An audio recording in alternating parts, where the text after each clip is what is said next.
টাকা পয়সা সবগুলো এখানে রাখি, আমার খেয়াল নাই। আমার সবগুলো আমি আছি লাখ ডলার।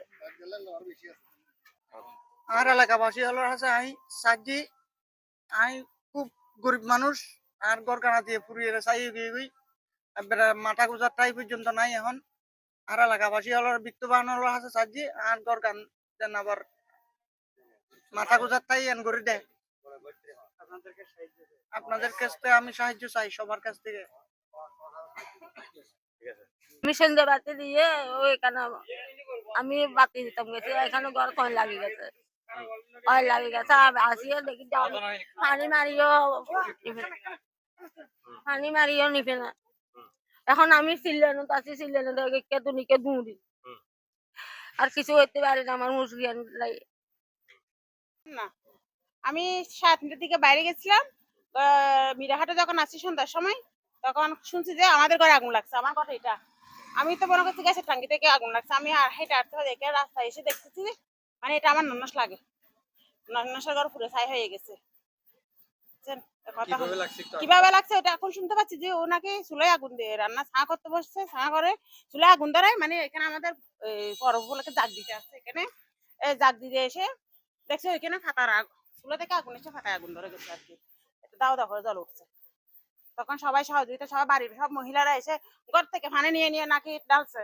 আমার ঘরও চলে যেত যদি লিটন দা ফারার প্রতিবেশী না থাকতে, হলে আমারটা ধরে যেত। এখানে একটা ঘর ছিল বাঙ্গা, এখানে সব লাহরি পাতা খেতে লাহরির টাল, ওরা আগে ওই ঘরটা ভেঙে দিছে। ওই ঘরটা ভেঙে আমার ছেলে নাকি পানি দিছে, যতটুকু আমি শুনছি আর কি। তো আমার ঘর বাঁচছে, ওরাও বাঁচছে, আমার পার্শ্ববর্তী ঘরটা বাঁচছে।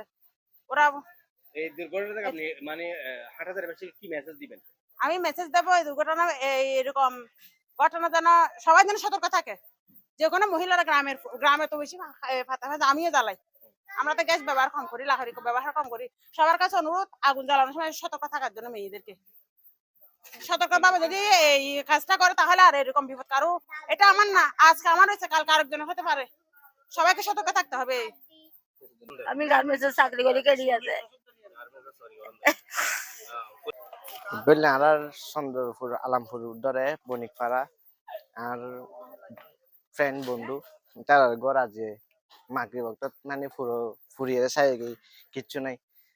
তো এরা লাহারবাসী এবং প্রশাসনের হাতে কিছু সহযোগিতা চাই, যদি ওরা সহযোগিতা করলে ভালো হবো।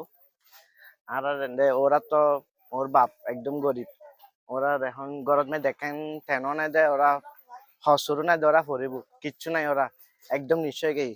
তো এই যদি প্রশাসন বা এলাকাবাসী কিছু সহযোগিতা করে এনারা কামনা করি, সহযোগিতা করলে আল্লাহ বেশি ভালো হবো।